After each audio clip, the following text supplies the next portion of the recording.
In Japan, many streets don't actually have names, which is very different from most countries where street names are the main way people navigate. Instead, addresses are based on districts, blocks, and building numbers arranged in the order they were constructed. For locals, this system feels completely normal and efficient. But for visitors, it can be surprisingly confusing because you can't just follow street signs, you have to understand how the area itself is organized. In Netherlands, a significant portion of the country lies below sea level, meaning without constant human intervention, large areas would be underwater.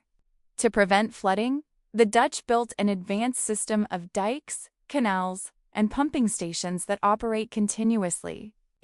Over time, they didn't just adapt to water, they learned how to control it, turning what could have been a major disadvantage into one of the most impressive examples of engineering in the world.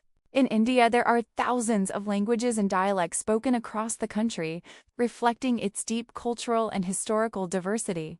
While Hindi and English are widely used at the national level, each region often has its own dominant language, traditions, and expressions.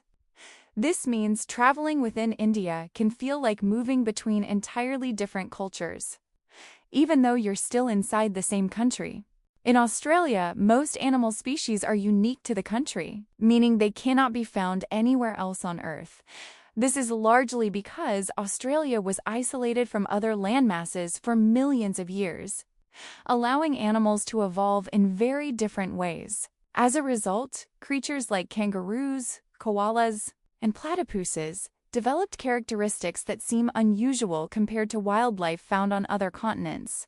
In Switzerland, many buildings are constructed with built-in shelters as part of a long-standing civil defense strategy. This approach was developed during periods of global tension, ensuring that the population would have quick access to protection if needed. Because of this, Switzerland has one of the highest shelter capacities in the world, showing how preparation has been integrated directly into everyday infrastructure. In China, the entire country operates under a single official time zone, even though geographically it spans a distance that would normally require multiple zones. This creates unusual daily patterns in some regions, especially in the West, where sunrise and sunset can occur much later than expected. It's a unique example of how political decisions can shape the way people experience time itself. In Brazil, the country's size and diversity have led to the development of very different lifestyles depending on the region. From dense urban cities to remote rural communities, daily life can vary significantly.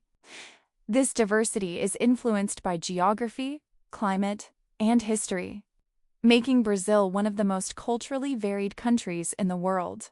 In Ethiopia, the country uses its own calendar system, which is about 7 to 8 years behind the Gregorian calendar used by most of the world. This difference comes from how historical dates were calculated and interpreted. As a result, time is literally measured differently there, which can be surprising for visitors experiencing it for the first time. In Turkey, the city of Istanbul is located on 2 continents at once, with one part in Europe and the other in Asia.